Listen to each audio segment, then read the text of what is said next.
Got some pretty big caps, which are basically going to be like these guys. So they're not in the greatest condition. Those over there are a little better than this one, but so it's going to be about a 10,000 microfarad.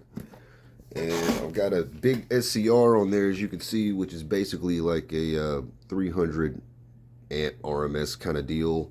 You can see I've basically just got it hooked up with some beefy leads there. Basically just got a coil I wound hooked up on it right now, right? So I guess part of the idea was like, let me use this thing as just a super beefy switch to, like, short out across wires and blow them up, etc. But the other idea was like, all right, well, let me put a coil on there. So I didn't really get too deep into maths or anything, so I just kind of wound a coil on it. Then the way I'm switching that is just using a couple batteries with some resistors going to the gate.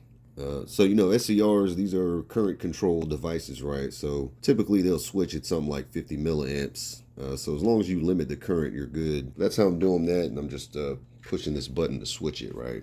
I've got these bullets I'm going to shoot out of it just to sort of see, right? And while I've got like this other deal back there, right? So that's a little smaller. It's the 3-stage, but the caps on it are a lot smaller, right?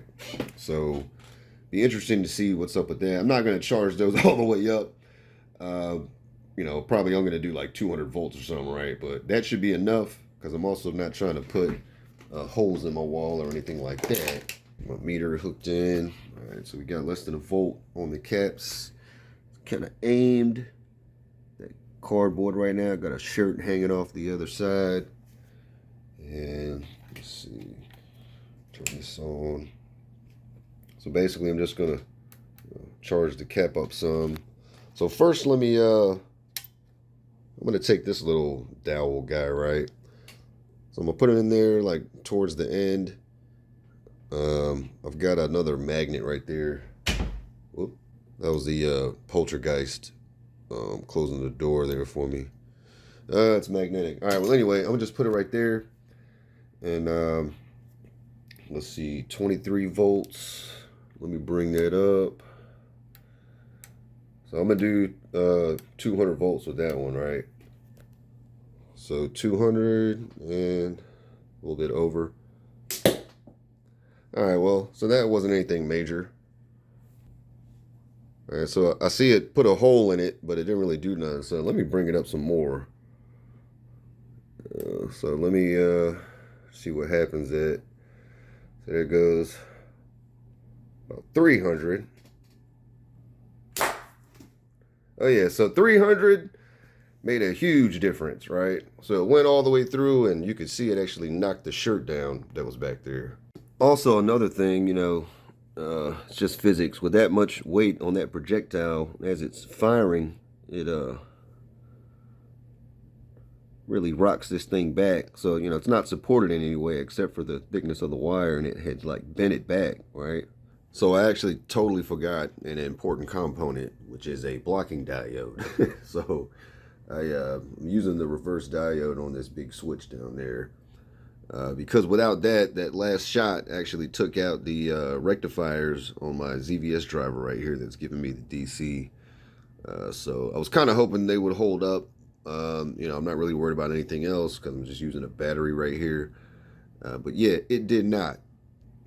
All right, so now let's see. I'm just going to put this random screw in there, right? So another thing I should probably mention, obviously, I mean, I'm not going to give like a disclaimer every video, but these capacitors scare me, right? I'm going to be totally honest. Like, I really wouldn't want anything to explode under dead short. Again, a little bit worried about that, but those caps seem to be decent condition. I got that diode on there now, and if anything explodes, again, it's going to be these little ultra fast rectifiers I've got down in here to give me the charging. And if that happens, I'm not too worried about it because it's in here. But it's going to be crazy loud if it does, right? So anyway, put that little guy in there. I'm going to do 200 with that. So 200 volts, little tiny screw. Peeling. All right, so that didn't go through. Mass was too small. But shoot, let me see if I can find a ball bearing. All right, here we go. A little ball bearing that came with the coil gun kit that I got off AliExpress, which, you know, again, that also works pretty good. So we're talking about, you know, like something this size. One of the things I was curious about was what would happen if I was to put way bigger caps on there, right? So luckily for me, I think a lot of other guys out there have already sort of done the research. They've sort of realized that to really gain efficiency that way, let's just say to gain ultimate projectile speed that way, that's, you know, far increased from just, you know, capacitors of this size, coils of this size, you got to do some type of cascade with the actual capacitance value for them, right? In my case, I think I just threw real extra beefy ones on that first stage, and it didn't really make much of a difference. You know, I kind of went back to this like, yeah, this is probably, you know, overall just better anyway, right? For the size and the type of speed I get shooting the ball bearings, or even the dowels. Little small dowels, actually, you know, metal rods, they worked out pretty good once I got up to like 350, right? There's a lot of physics involved, I suppose, with how to really maximize your projectile speed, you know, the actual mass of it, a lot of stuff involved. So I'm not really trying to do all that. Again, I'm just like shooting shit. All right, so this guy is definitely going to go through. How hard it's going to go through and how much it's going to bounce around, I don't know. But just because, let's do this one about 250. About 260, 250. Okay, so that wasn't too bad. I'm going to try that again. I don't know, just to see. I'm going to do this at like 150 just to see. All right.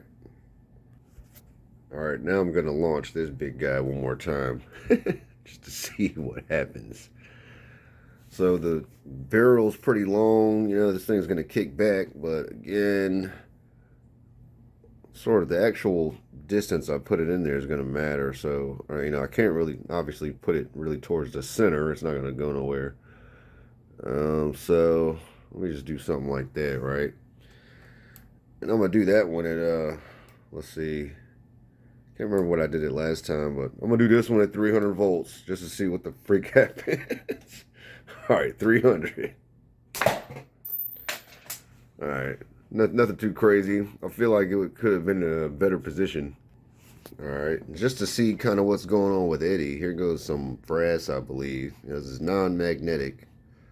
So I'm going to put that, let's see, put it right towards the edge right there. And again, let's do about like 150.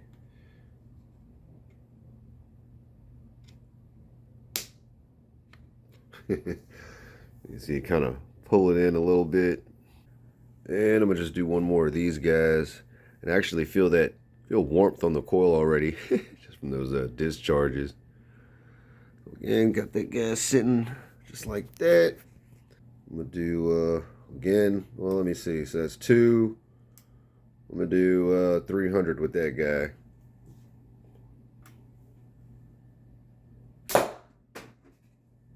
So nice, that does go through pretty good. So just the right size projectile. I mean, single, you know, bullshit little coil. Yeah, pretty powerful. So one thing that I'd like to do, which I can't do now, obviously, is it's too late, but like, you know, just explode stuff. It's just cool to kind of see how, you know, that current needs to go somewhere, and you see it getting forced out, really basically pulverizing the contacts, right?